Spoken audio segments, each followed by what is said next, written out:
is the legendary Antonio Fargas. Mr. Fargas, let's begin our journey together today.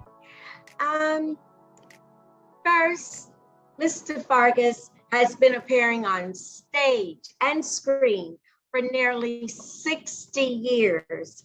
His film debut was in Shirley Clarke's The Cool World, which was done in 1963.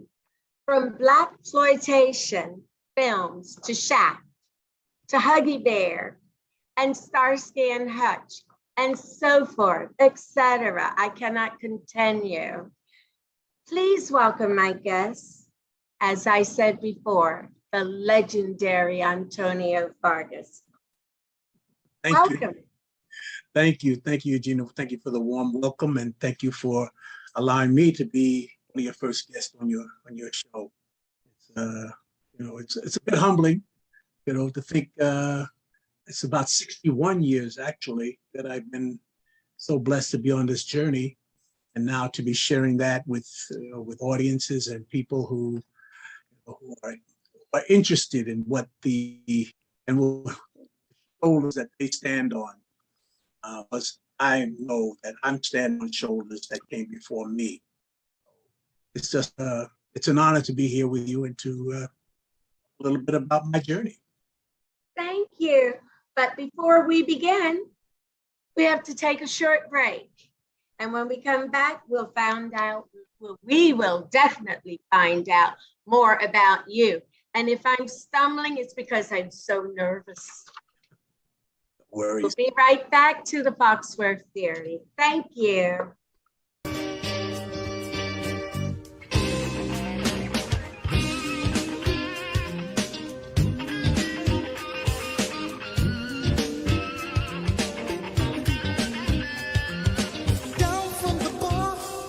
There's a platform stage, people pimping, sharp as razor blades.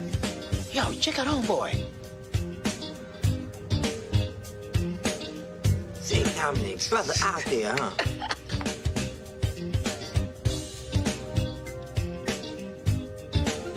Look at the fish in his shoes.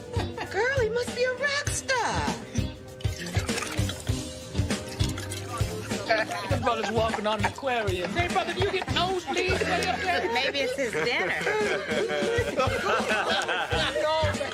Hey, homie, you expecting a flood?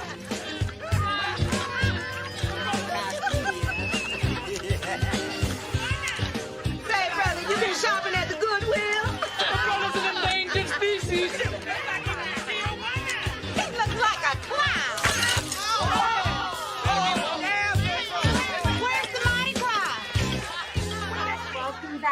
If you're joining us now, you're tuned into the Foxworth theory. Mr. Fargas, how are you and how has life been treating you? I can say nothing but wonderful to know that I've been on the planet for 75 years, and to be here with you today has already been written before I was born. And that's the wonderful thing about the journey, is that I realized that it was a spiritual journey all along, that I was right where I'm supposed to be today. And to be sharing with you a little bit about what I experienced as an actor and as a human being, and to know that today is good, even in the world as such as it is and the way it is. It's about gratitude today, which is why I have on my cup. Be grateful. Yes, and I totally agree with you, especially since you've done 50 movies, 50. My goodness, that's to date. And I know there's more to come. How incredible is that? What does that mean to you? It means that I've been incredibly fortunate and blessed, and why I was chosen to be here today, when I've seen a lot of people who are not with me today, who are part of my journey, and to have experienced close to 61 years since the cool world, and basically 61 years since my mother saw an ad in the newspaper when I was 13 and a half, 14. They were advertising a film called The Cool World, and they wanted young people from different neighborhoods, whatever, to come and try out for this film. And she always had this sort of idea that I was something that I was kind of destined for something in this business. I don't know if she had an intuition or whatever it was, but she made the call, and they said, okay, come on down for an audition. And that was the beginning. I was picked by Shirley Clark and Carl Lee to participate in the film. I had a larger role in the film when I tried out for it, but I ended up doing a little bit of extra work in the film, which tapped into my hunger. Because when I was 14 years old, I was this innocent-looking young man. They saw something in me that I couldn't see. And so when we went before the cameras, they said, you weren't right for this particular part, but we have this other part. And I was able to start my career in that way. Amazing. Absolutely amazing. But you were destined to be there. So you've more or less told me how you got started, but how did you really get started as an actor? I mean, that meat of acting. I had no training at all, but at 14 there was a beginning of it's like a renaissance in theater happening. Actors were coming to town, such as Robert Hooks, and he started a group theater workshop that I was a part of. He had a little apartment in Chelsea in my neighborhood, and he invited us young people who didn't have any experience to find out a little bit about acting. And I was sort of thinking of myself almost like a veteran because I just finished film, but I was so young and so hungry that I gravitated to what he had to offer. And eventually that experience turned into the Negro Ensemble Company. And that was time of the civil rights movement. So there was this whole generation, this whole energy that was sort of converging on New York City and the need to connect with the community through the struggle in the civil rights. So there was so much going on, and I was just a young student of the game, and then I was doing a part I was in high school. I went to Fashion Industries High School in New York because I thought I wanted to be in the fashion industry, which we were touching on that. But before I graduated, I was doing a role in a play by Mary Baraka called Leroy Jones back then. And it was a play called The Toilet. And they were casting a play to go to Europe, Amen Corner by James Baldwin. And everybody went down and tried out for the role of David, the young son in the play. And I was one of the last ones to go down, and I got the role. So before I couldn't go to my graduation exercise in high school, Fashion Industries, because I had to be on a plane to Vienna to start the play, to start this worldwide tour, which I'll talk about, because I was cast in that play. So my mother and dad went down and got my diploma for me while I was off to Europe, and just the jump that we started in Vienna, and then we ended up in Israel. And on my 19th birthday, I played in Jerusalem, and we all bathed. I call it bathing in the River Jordan with James Baldwin and the wonderful cast that was in the Amen Corner.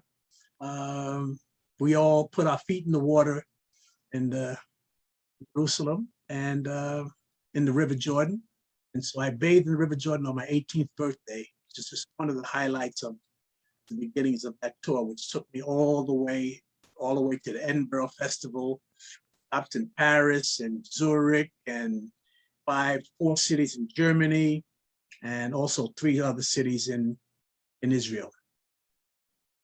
That's amazing. And you were 18 and turned 19, and your parents are picking up your diploma. My goodness. This is really, really, really history. It's history that we do not know. And did you have a chaperone? I was a scared young man who had mentors on that tour, and mentors before I left, like Robert Hooks and all the older actors who were on the scene in New York. But I was on my own and mentored with Dick Ward and the other actors who were the seasoned professionals in the play, and they just took care of me. And also, I just took care of myself. I was wide-eyed and enjoying all these experiences that I never thought that a kid from Chelsea in New York, from the Chelsea projects, could be experiencing and seeing what I saw. Going into Berlin by train, and soldiers getting on the train and looking with machine guns and walking through the cars, and then getting in and experiencing the Berlin Wall before it just went up, and seeing all the remnants of World War II. And also when I was in Austria, walking across the street, and this young little German girl looked at me and looked at her mom and said, "Nigga, nigga, nigga." And it was just to be the awareness of my Blackness when I was there, an experience. And also in Austria, after we opened, I was in my dressing room, and I was laying in my own dressing room. And I was laying on the couch, and I went to sleep, and I heard the stage manager came and woke me up, and I had to run back on stage, and the actress was supposed to give me a slap for being out late, drinking. And so that slap was the hardest I've ever experienced, and it taught me to be on time and to be in the wings and be ready. And I've always been ready ever since then. But there was just so much on that trip. And again, it's almost 50 years, close to 55, 60 years ago that I made that trip. So a lot of it is wonderful memories, feelings that were going on and going through me at the time as I was growing up in this business.